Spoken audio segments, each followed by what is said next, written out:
It's a slightly more sophisticated film in some respects, but it hasn't lost track of its punk sensibility, I hope.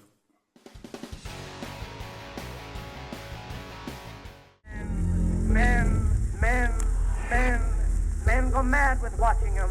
There's no discharge in the war.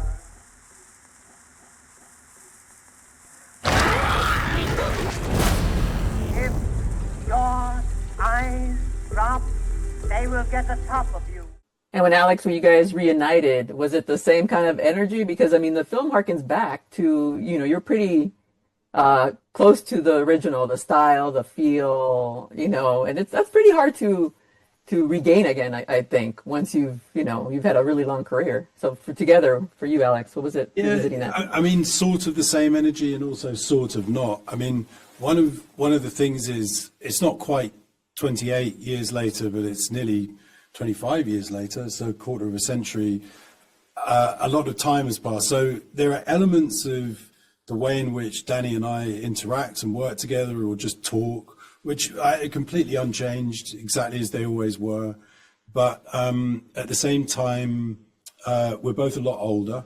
A lot of time has passed. It makes one more reflective in some ways, but also trying to hold on to irreverence or taking risks and not being too beholden to aspects of the industry or any number of different things. So it's a funny mixture. There's things that are protected, things that are the same, and things that have sort of matured. And one simple thing is, 28 Days Later was the first film I'd ever worked on, and I've now stayed in film throughout the period of time since 28 Days Later, and so I see film slightly differently. And I think hopefully 28 years later is, I think you feel this a bit, you said this previously, it's a slightly more sophisticated film in some respects,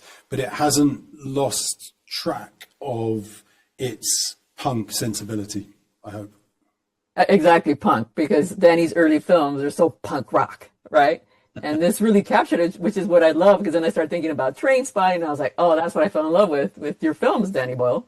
Was that really just kinetic energy and cutting, and I really respected that. I captured that. I respect that movement. It's very fundamental for me. I was like 18 when punk arrived as an energy in the UK, and it partly came from the US, obviously. And it was interesting seeing when Lou Reed passed away a couple of years ago. One of the last things he said was that he still felt like he was a punk at heart. No matter how sophisticated people tried to make him, people inferred he was. In his heart, in his spirit, he was still a punk. And he said, the last thing he said in public was, I want to tear it all down, and walked off stage. And you thought, yeah, that's the way to go. If you're going to go, that's the way to go.